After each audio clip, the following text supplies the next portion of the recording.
안녕하세요. 오늘도 사은살롱을 찾아주셔서 감사합니다. 결혼 5년차 여성입니다. 제가 남편을 만나게 된 건 대학교 1학년 소개팅에서였어요. 그날 저와 남편은 이어지지 못했지만 몇 년 뒤 우연히 재회하게 되었고 그걸 계기로 3년 연애 끝에 가정을 이루게 되었죠. 그런데 얼마 전에 대학 시절에 영어 학원에서 알고 지냈던 친구가 저를 찾아왔더라고요. 대학 시절 소개팅에서 제 남편의 짝이 되었던 친구였어요. 그런데 그 친구의 첫마디에 순간 화가 치밀지 뭐예요. 강지영, 너 내가 버린 남자 좋아서 결혼했다며? 순간 제가 잘못 들은 줄 알았어요. 그래서 그 친구에게 뭐라 그랬냐고 되물었더니 똑같은 말을 한 번 더 하더라고요. 그 말을 듣는데 어찌나 열불이 나던지 아니 소개팅에서 딱 한 번 파트너가 된 거 가지고 마치 자기랑 제 남편이 뭔 일이라도 있었던 것처럼 구는 거 너무 황당하지 않나요? 평소 연락을 자주 하는 친구가 그랬다면 장난으로 넘길 수도 있겠지만 10년 만에 뜬금없이 찾아와 이러니 어떻게 좋게 봐줄 수 있겠어요. 웃기는 건 이렇게 사람 속을 뒤집어 놓고는 청첩장을 내밀더란 거예요. 연락 끊긴 지 10년이나 된 마당에 겉도 보자마자 사람 기분 더럽게 만들어 놓은 주제에 자기 결혼식에 와달라고 청첩장을 내밀다니 정말 어이가 없어서 이럴 거면 오랜만에 찾아와서 사람 속을 뒤집을 게 아니라 마음에 없는 말이라도 제 기분을 맞춰줬어야죠. 그래야 결혼식에 가줄 거 아니겠어요? 머리가 나쁜 건지 생각이 없는 건지. 그런데 결과적으로 저는 그 친구 결혼식에 참석했어요. 그것도 제 남편까지 동행한 채 말이죠. 제가 왜 마음에 들지 않는 동기 결혼식에 남편까지 데리고 참석했는지 지금부터 그 내막을 전해드릴게요. 저는 어릴 때부터 친구 사귀는데 어려움을 많이 느꼈어요. 외동딸인데다 집안에 제 또래 친척이 없어서 늘 혼자 지내야 했거든요. 저희 엄마는 사회적으로는 성공한 커리어우먼이지만 딸 입장에서 좋은 엄마는 아니었어요. 늘 엄마 일이 먼저였거든요. 그 덕에 엄마는 입사 동기들보다 승진이 빨랐고 엄마보다 사회생활을 3년 빨리 한 저희 아빠보다도 월급이 많았어요. 아빠는 자신보다 능력 있는 아내한테 자격지심을 느끼기보다는 늘 응원하고 자랑스러워 하셨어요. 그런 아빠 때문에 저희 친할머니랑 고모들은 저희 엄마한테 함부로 할 수가 없었죠. 아니, 올케는 이번 제사 때도 안 온대? 며느리가 돼서는 어떻게 시아버지 제사에 안 올 수가 있어? 시어머니랑 시누이는 하루 종일 손에 물 마를 새 없이 일하는데 말이야. 엄마가 올케한테 얘기 좀 해. 전을 붙이며 투덜대던 고모가 할머니께 저희 엄마 혼 좀 내라고 조용용하자 거실에서 밤을 깎던 아빠가 버럭 소리쳤어요. 저거 웃기는 기집애네. 야, 우리 아빠 제사 지내는데 엄마랑 네가 일하는 게 맞지? 왜 지영이 엄마 탓을 해? 남의 부모 제사를 왜 며느리들한테 떠넘기느냐고. 난 우리 지영이 엄마가 제사니 명절이니 이런 것 때문에 자기 일 팽개치고 헐레벌떡 집에 오는 건 싫어. 그런 일은 내가 하면 되잖아. 능력 있는 사람은 자기 능력 펼칠 수 있는 일을 하면 되는 거라고. 그러니까 엄마도 그렇고 정숙이 너도 그렇고 내 와이프한테 집안 행사에 참여하라고 강요하지 말란 말이야. 알았어? 회사에서 능력을 인정받는 엄마도 대단했지만 그보다는 이런 마인드를 가지고 있는 아빠가 더 대단하다고 생각해요. 아무래도 저희 아빠 같은 생각을 한 사람이 드물었던 시대니까요. 하지만 그것과 별개로 자식 입장에선 많이 서운했던 것도 사실이에요. 학교 행사 때도 그렇고 제 생일 때도 그렇고 엄마는 바쁘다는 핑계도 제대로 챙겨주신 적이 없거든요. 바쁜 엄마를 대신해 아빠가 선물을 챙겨주시기는 했지만 그걸로는 확실히 부족했어요. 중학교 이전 아이들의 사회생활은 아이들이 아닌 엄마가 주도하는 게 사실이거든요. 아이들 생일 파티 참석도 그렇고 학원 선정도 그렇고 심지어 학급 임원도 엄마들 입김에 따라 좌지우지 되니까요. 그런 의미에서 저는 초등학교 6년 내내 친구 생일 파티 한 번도 초대받지 못했어요. 유치원 때도 마찬가지였고요. 친구 엄마들은 단순히 저를 초대하지 않은 것뿐만 아니라 저랑 어울리는 것조차 싫어하셨어요. 이유는 저희 엄마 때문이었어요. 누구는 능력이 안 돼서 일 그만두고 집에서 애 키우는 줄 알아? 자기만 잘난 줄 알지. 아니, 애만 맡겨놓고 나 몰라라면 그만이냐고. 애 생일이랑 케이크랑 애들 간식 준비해서 유치원으로 보내라고 몇 번을 말했는데 아무것도 안 보내면 어쩌느냐고. 난 진짜 우리 애가 지영이랑 같은 초등학교 안 됐으면 좋겠어. 지영이 엄마랑은 다시는 엮이고 싶지 않다고. 유치원에 다닐 때부터 늘 이런 말은 듣고 살았어요. 유치원 때도 그렇고 초등학생 때도 그렇고 저희 엄마를 싫어하는 친구 엄마들이 정말 많았거든요. 제가 살던 지역이 엄마들 치맛바람이 특히 센 곳이라서 그랬는지는 모르겠지만 일 때문에 자식들 학교 활동에 참여하지 못하는 직장인 엄마들을 배척하는 분위기였어요. 특히 저희 엄마처럼 학교에 얼굴 한번 비추지 않는 엄마라면 표적이 되기 십상이었죠. 그렇다고 엄마가 이런 걸로 상처받거나 하진 않았어요. 이런 일이 있는 줄도 몰랐으니까요. 상처를 받는 건 바로 저였죠. 그렇다고는 해도 제가 친구들과 어울리지 못했던 게 오로지 엄마 탓은 아니었어요. 어쩌면 그보다 제 성격 탓이 컸을 거예요. 낯을 가리고 무척 내성적인 성격이라서 가족이 아니고서는 제가 먼저 말을 걸거나 하는 일은 거의 드물었거든요. 앞에 나가서 발표를 하는 건 꿈도 못 꿨고요. 발표는커녕 울지는 않으면 다행이었죠. 그렇다 보니 중학교에 입학하고도 내내 혼자 점심을 먹어야 했어요. 아이들은 학기 초에 무리를 형성하기 마련인데 저는 그 시기를 놓쳤거든요.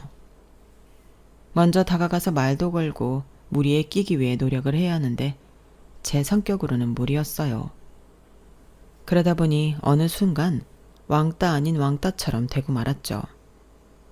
그렇게 1학년을 보내고 2학년이 되었는데 학기 초에 저한테 먼저 말을 걸어오는 친구가 생긴 거예요. 내심 친구가 간절했던 저로서는 이번 기회를 놓치고 싶지 않아서 그 친구한테 헌신적으로 대했어요. 화장실에 가고 싶지 않아도 친구가 가자고 하면 가고, 급식을 먹을 때 제가 좋아하는 반찬이 나와도 친구가 달라고 하면 주고, 친구가 제 학용품을 마음에 들어하면 순순히 줘버리곤 했거든요. 제대로 친구를 사귀어 보지 않았기 때문에 무조건 친구가 원하면 주곤 했는데 알고 보니 그 친구는 이런 저를 이용하고 있었더라고요. 하루는 과외 시간 때문에 친구한테 양해를 구하고 먼저 교실을 나섰는데 뒤늦게 책상 서랍에 필통을 두고 왔다는 걸 떠올린 거예요. 그래서 다시 교실로 돌아갔는데 글쎄 제 친구가 다른 아이들한테 제 흉을 보고 있지 뭐예요. 강지영은 내 말이면 꾸벅한다니까. 말만 하면 다 줘. 완전 병신이지. 니들도 한번 해봐. 볼펜이든 수첩이든 달라는 대로 다 준다니까. 다음엔 돈 좀 달라고 해볼까? 야, 너 강지영이랑 친구 아니었어? 그런데 왜 애를 그렇게 괴롭히냐? 누가 친구래. 왕따년 불쌍해서 놀아주는 거지. 내 친구가 그러는데 걔 초등학생 때부터 왕따였대. 성격이 이상하니까 그런 거 아니겠어? 왕따 당하는 애들은 다 이유가 있다니까. 복도에서 그 말을 듣는데 다리가 후들후들 떨렸어요. 나는 자기를 친구라고 생각했는데 어떻게 나한테 이럴 수 있지? 서운하기도 하고 그런 애한테 놀아난 내 자신이 한심하게 느껴졌어요. 쉽게 마음을 열지 말 걸 그랬다고 집에 돌아가는 내내 자책했어요. 그리고 다음 날부터 저는 그 친구와 밥도 따로 먹고 말도 섞지 않았어요. 그랬더니 앞장서서 제 흉을 보고 다니더라고요. 그러거나 말거나 신경 쓰지 않았더니 몇 달 그러고는 잠잠해지더라고요. 이유 없이 남한테 당하느니 차라리 혼자가 낫다는 생각을 했고 고등학교에 들어가서도 그 생각은 변하지 않았어요. 약해서 타인한테 상처받지 말고 스스로 강해져야겠다는 생각으로 혼자 보내는 시간을 내 미래를 위해 투자하는 데 쓰기로 했어요. 그러다 보니 성적도 많이 올랐고 일찌감치 가고 싶은 대학을 정해놓고 입시 준비를 해나갔어요. 돈 잘 버는 엄마 덕분에 입시 컨설팅도 받고 맞춤형 대입 준비도 해나갈 수 있었죠. 그렇게 제가 원하던 대학에 수시로 합격을 하고서는 바로 영어 공부를 시작했어요. 나중에 영어권 나라로 유학을 떠날 생각이었거든요. 유학을 안 가게 된다고 하더라도 취업 준비를 할 때 도움이 되니까 미리 준비해서 나쁠 건 없다 싶었어요. 이미 혼자 다니는 건 일상이었기 때문에 대학에 들어가서도 딱히 불편할 건 없더라고요. 오히려 더 좋았어요. 따로 담임 선생님이 있는 것도 아니고 한 교실에 모여 똑같이 점심을 먹고 똑같이 수업을 받지 않아도 됐으니까요. 각자 선택한 강의 스케줄에 따라 따로따로 움직이니까 꼭 무리지어 다닐 필요도 없고 과에서 공동으로 하는 활동에만 참여하면 되니까 저로서는 이보다 좋을 수 없더라고요. 대학 생활에 대한 스트레스도 없고 강의 시간을 제외하고 나머지 시간을 내 마음대로 운용할 수 있는 것도 좋았어요. 저는 주로 남는 시간에 영어학원에 다녔는데 거기서 한 친구를 만나게 된 거예요. 강쌤이라는 친구였는데 모 여대에 다니면서 저처럼 유학을 염두하고 영어 공부를 하고 있었어요. 성격도 밝고 좋고 싫고가 확실한 타입이라서 남의 뒷담화를 하거나 누굴 괴롭히는 성격은 못 되는 친구였어요. 무엇보다 치안 척을 하지 않아서 좋더라고요. 꽤 가까워졌다고 생각했는데도 먼저 전화번호를 묻지도 않고 친하다는 이유로 사적인 걸 묻거나 하지도 않았어요.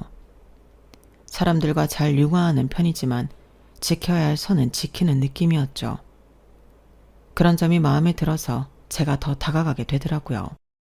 그런데 하루는 세미가 제 전화번호를 묻는 거예요. 세미가 고작 전화번호 하나 물었을 뿐인데도 이상하게 기분이 좋더라고요. 이제 우리가 그 정도 친분은 된다는 의미 같았거든요. 그래서 흔쾌히 알려주었어요. 주말에 시간 되면 소개팅 할래? 어쩌면 서울대 경영학과 애들이랑 소개팅을 하게 될지 모르거든. 글쎄, 난 소개팅은 해본 적이 없어서. 잘 됐네. 그럼 이번에 한번 해봐. 소개팅이 별거니? 만나서 하루 노는 거지 뭐. 나이 들면 이런 것도 못한다고. 그럼 지영이 너도 하는 걸로 알고 있을게. 그렇게 얼떨결에 소개팅을 하게 되었어요. 막상 약족장소에 나가보니 저 외에도 같은 영어학원 친구들이 몇 명 더 나와 있더라고요. 나한테만 소개팅을 권한 게 아니라 그냥 같은 수업을 받는 여자애들한테 다 권했던 거였죠. 내심 실망했지만 그렇다고 세미를 탓할 수는 없었어요. 제가 혼자 김칫국을 들이마신 셈이니까요. 그건 그렇고 상대편 남학생들을 보니 딱히 마음에 드는 사람은 없더라고요. 그래서 그냥 잠깐 시간을 때우다 들어가야겠다 생각했는데 그때 한 남학생이 뒤늦게 도착한 거예요. 바로 제 남편이었죠. 그날 남편은 단정한 옷차림에 수줍음 가득한 얼굴이었는데 그 모습이 제 마음에 들었어요. 저 친구랑 파트너가 되면 좋겠다고 생각할 정도로요. 하지만 그런 마음을 가진 사람이 저 혼자만은 아니라는 게 문제였죠. 세미도 제 남편을 마음에 두고 있다는 게 확연히 보였거든요. 세미는 키도 크고 얼굴도 예쁘고 무엇보다 성격이 시원시원해서 저와는 비교도 안 되게 돋보이는 아이였어요. 당연히 남학생들도 다들 세미랑 짝이 되길 바라는 눈치였죠. 어떤 방식으로 짝을 정할까 얘기를 하는데 갑자기 세미가 먼저 제 남편을 지목하더라고요. 남편은 세미의 지목에 놀랐는지 얼굴이 빨갛게 달아올랐어요. 수줍음이 많은 탓인지 대답도 못하고 난처한 표정이더라고요. 세미는 그런 남편 손을 잡아채더니 우린 먼저 일어날게. 나머지 사람들은 알아서 선택해. 그렇게 세미 손에 이끌려 남편은 세미와 함께 밖으로 나갔어요. 나가면서 저랑 잠깐 시선이 마주쳤는데 저는 황급히 눈을 피해버렸어요. 내가 자기한테 마음이 있다는 걸 들키기 싫었거든요. 쌤이랑 남편이 나간 뒤 남은 사람들끼리 파트너 결정을 했어요. 직접 지목하는 건 좀 그래서 남학생들 소지품을 여학생이 고르는 방식으로 정했죠. 그렇게 저는 나머지 남학생 중 한 사람과 짝이 됐는데 그쪽도 그렇고 저도 그렇고 서로에 대해 별로 흥미를 느끼지 못해서 소개팅 장소에서 몇 마디 나누다가 각자 집으로 돌아갔어요. 당연히 애프터 신청 같은 건 없었고요.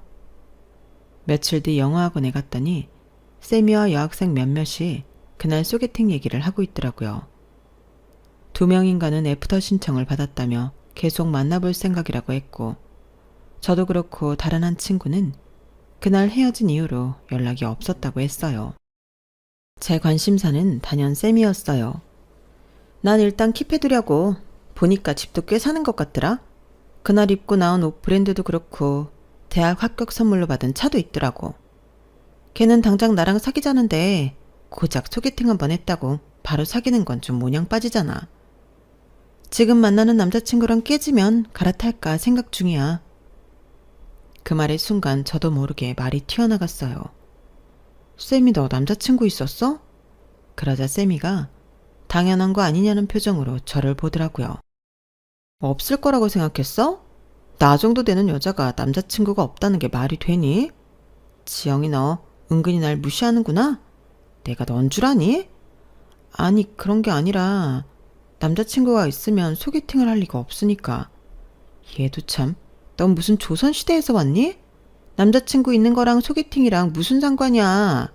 남자를 만나봐야 더 좋은 남자로 갈아탈 수 있는데 당연히 해야지. 순진한 척하는 거니 생각이 없는 거니? 이상하게 그날따라 세미가 저한테 공격적으로 군다는 느낌을 받았어요. 그리고 그런 제 생각은 틀리지 않았더라고요. 그날 이후부터 세미는 저를 빼고 나머지 수강생들과 어울렸는데 은근히 세미가 저를 무리해서 밀어내고 있다는 느낌이 들더라고요. 그러던 어느 날 같은 수업을 듣는 선배 언니 하나가 저한테 그러더군요. 너 세미랑 싸웠니? 요즘 세미가 너만 따시키는 것 같던데. 초등학생도 아니고 다 큰 어른들이 영어학원에서까지 평가를 길라다니 철딱서니도 없지. 암튼 나는 그런 거에 관심 없으니까 혹시라도 말 걸 사람 필요하면 나한테 와. 먼저 제게 다가와준 선배 언니한테 고맙긴 했지만 솔직히 저는 그 정도로 상처받을 사람이 아니었어요. 이미 어릴 때부터 이런 상황은 너무도 많이 당해봤으니까요. 차라리 신경 끄고 내 공부만 하면 그만이었거든요. 이후 레벨이 바뀌면서 저랑 세미는 반이 갈렸어요. 그리고 얼마 뒤 세미가 학원을 그만뒀다는 소식을 듣게 되었어요. 유학을 떠났다더군요. 세미가 유학을 떠나건 말건 그건 저와는 상관없었지만 소개팅 이후 제 남편과 사귀었는지는 조금 궁금하더라고요. 하지만 굳이 사람들한테 그걸 물어보고 싶지는 않았어요. 자존심이 상하는 일이니까요. 그렇게 시간은 흘러 세미의 존재에 대해서도 희미해질 무렵 생각지도 못한 장소에서 남편과 마주치게 된 거예요. 그날은 아빠 생신이라서 패밀리 레스토랑에서 식사를 하게 됐는데 저희 테이블에 주문을 받으러 온 아르바이트생이 제 남편인 거 있죠. 소개팅을 한 지 몇 년이 지났으면서 우리는 서로를 한눈에 알아봤어요.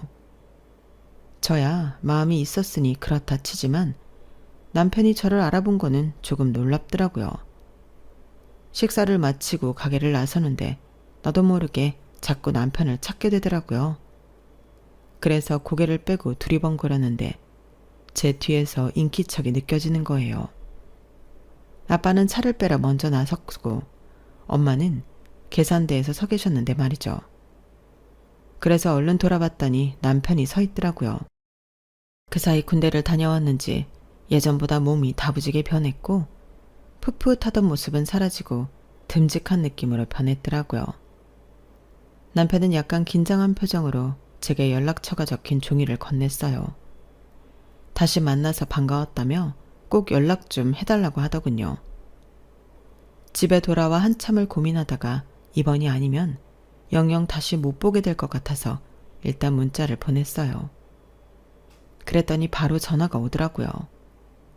얼떨결에 통화를 하게 된 저는 정신이 반쯤 나간 상태에서 약속 장소와 시간까지 정했고 며칠 뒤 남편과 홍대에서 만나게 됐어요.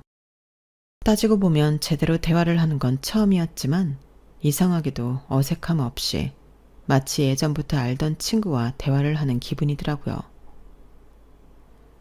사실 그때 말이야, 난 너랑 되길 바랬어.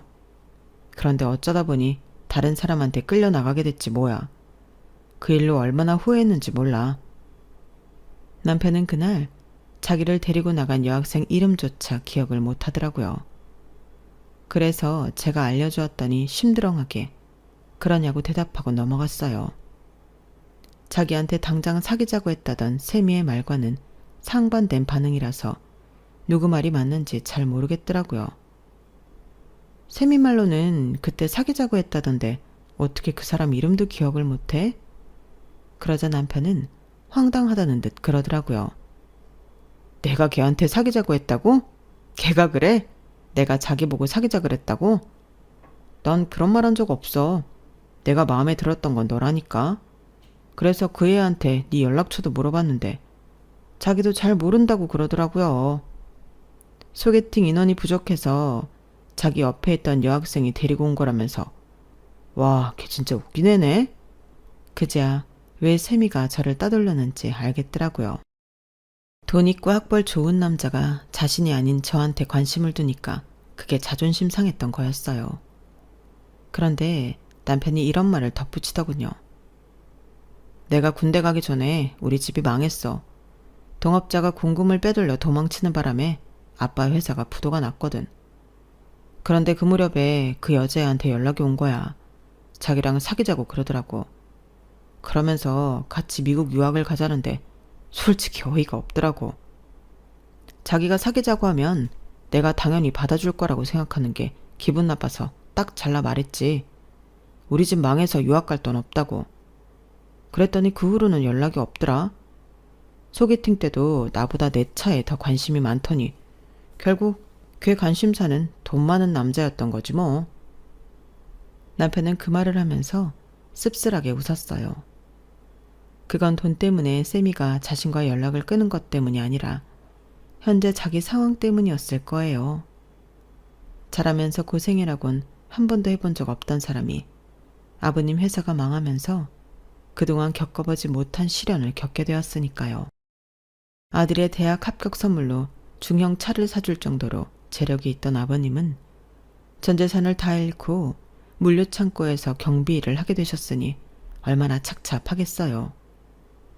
비록 더는 부모님께 기댈 수 없는 처지가 됐지만 오히려 그랬기 때문에 남편은 일찍 세상을 알게 됐고 남한테 기대기보다는 자기 힘으로 세상을 헤쳐나갈 힘을 갖게 된 것 같아요. 미국 유학을 준비했던 저는 남편과 사귀기 시작하면서 유학을 포기하게 됐어요. 그 바람에 엄마는 제가 남편과 교제하는 걸 반대하셨어요. 꼴랑 남자 하나 때문에 네 인생을 망친다는 게 말이 되니? 세상에 널리고 널린 게 남자야. 하지만 네 인생은 한 번뿐이라고. 난 내 딸이 이렇게 정신 빠진 아이일 줄은 몰랐다. 정말 실망했어. 엄마, 내 인생을 엄마 잣대로 판단하지 마. 엄마한테는 엄마 인생이 제일 중요한 것처럼 나한테도 내 인생이 제일 소중해. 정훈이는 엄마가 말하는 세상에 널리고 널린 남자 중 하나가 아니라 나한테 단 하나뿐인 남자라고. 유학? 그거 다녀오면 뭐가 달라지는데? 엄마처럼 좋은 직장에 취직해서 고속 승진하고 회사에서 인정받을 수 있을 것 같아? 아니, 난 엄마가 아니야. 엄마처럼 남편이랑 자식도 내팽개치고 내 출세만을 위해서 살 자신이 없어. 나는 엄마처럼 성공한 직장인은 될 수 없지만 적어도 엄마처럼 실패한 아내이자 엄마는 되지 않을 자신 있다고. 그러니까 나한테 엄마 같은 삶을 강요하지 마. 나한테 엄마가 필요할 때는 단 한순간도 곁에 있어주지 않았던 엄마면서 내 인생을 좌지우지하려는 엄마가 이해가 안 갔어요. 그래서 3년 연애 끝에 엄마의 반대도 무릅쓰고 결혼을 해버렸어요. 남편은 이제 겨우 직장에 취직을 한 상태라서 가진 돈이 없었고 저는 직장 생활을 한 지 3년 차라서 모아놓은 돈이 조금 있긴 했지만 그렇다고는 해도 결혼 자금으로는 턱없이 부족한 금액이었어요. 아빠는 엄마 몰래 돈을 보태주시겠다고 했지만 받기 싫더라고요. 엄마한테 큰 소리 땅땅 쳐놓고는 결국엔 부모 도움받아서 결혼했다는 소리를 듣고 싶지 않았거든요. 그래서 월세 원룸에서 신혼을 시작하고 예식도 조촐하게 치렀어요. 신혼여행은 형편이 나아지면 가기로 했고요. 그렇게 5년 동안 남편과 저는 10원짜리 하나도 허투루 쓰지 않고 돈을 모았고 결혼 2년 만에 투룸짜리 전셋집으로 이사를 할 수 있었어요. 작년에 대출을 끼고 수원에 32평짜리 아파트를 장만했답니다. 남편 직장이 강남에 있어서 출퇴근도 가능한 데다 제 직장이 수원에 있어서 그렇게 결정한 거였죠. 사실 수원에 집을 사게 된 건 친한 언니 때문이었어요. 대학 시절 영어학원에서 만났던 언니인데 저와는 소울메이트 같은 사이거든요. 친구가 없는 저에게는 유일한 친구이자 친언니 같은 사람이에요. 그런데 2달 전쯤이던가요? 그 언니가 쌤이 얘기를 하더라고요. 연락 끊긴 지 10년은 됐는데 뜬금없이 연락해서 제 연락처를 묻더래요. 그래서 일단 제 의사를 듣고 알려줘야 할 것 같아서 알아봐 주겠다고 둘러댔다더군요. 딱히 피할 일도 없을 것 같아서 그냥 알려주라고 했어요. 그랬더니 다음날 바로 전화가 왔더라고요. 그리 반가울 것도 없는 사이인데 세미는 호들갑을 떨며 반가운 척을 하더라고요.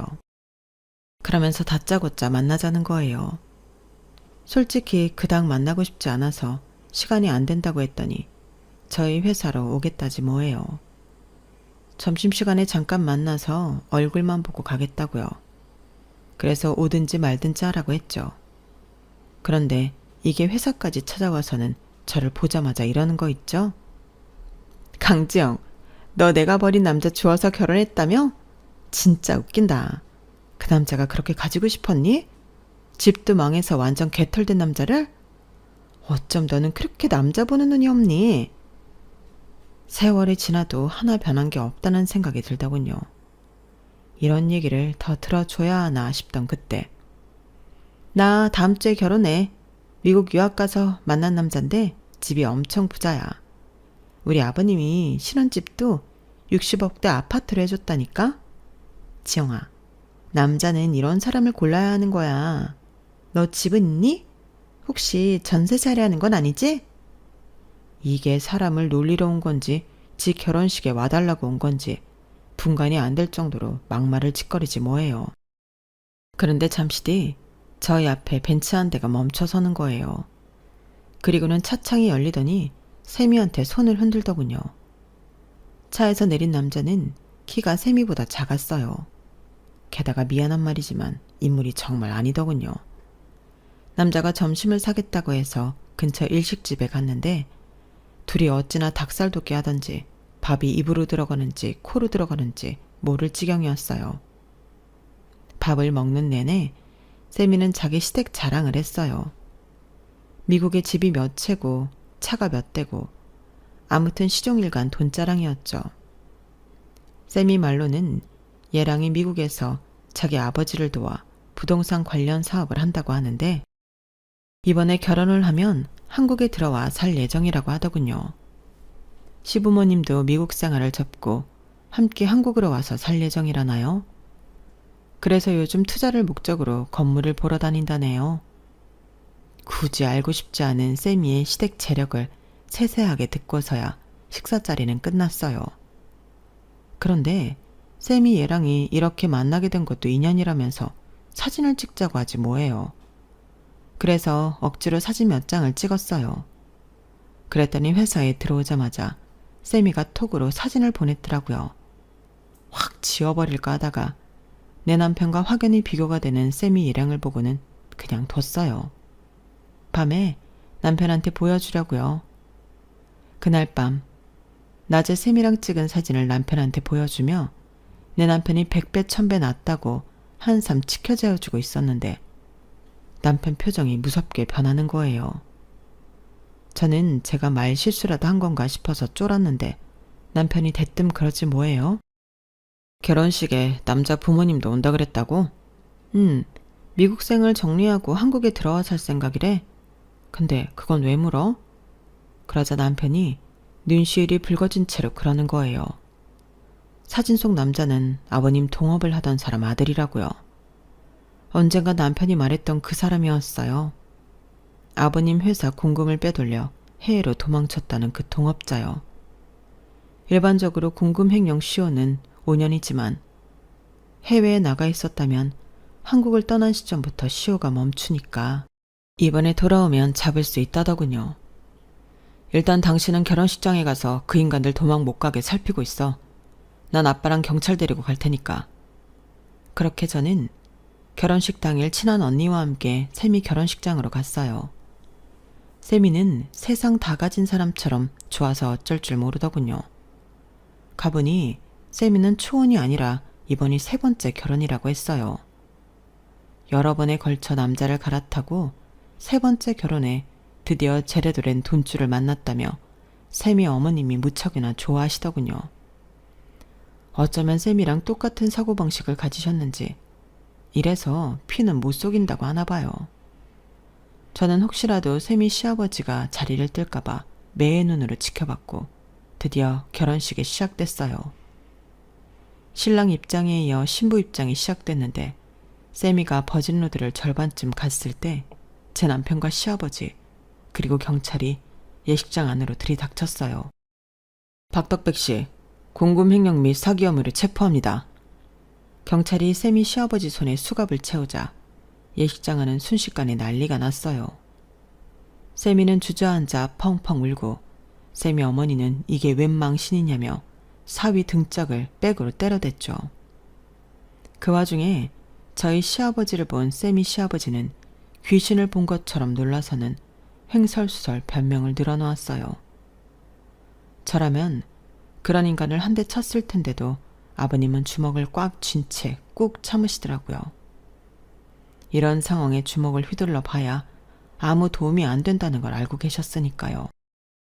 그날 세미의 결혼은 파토가 났고 저희 아버님은 변호사를 고용해 세미 시아버지를 상대로 소송을 진행하셨어요.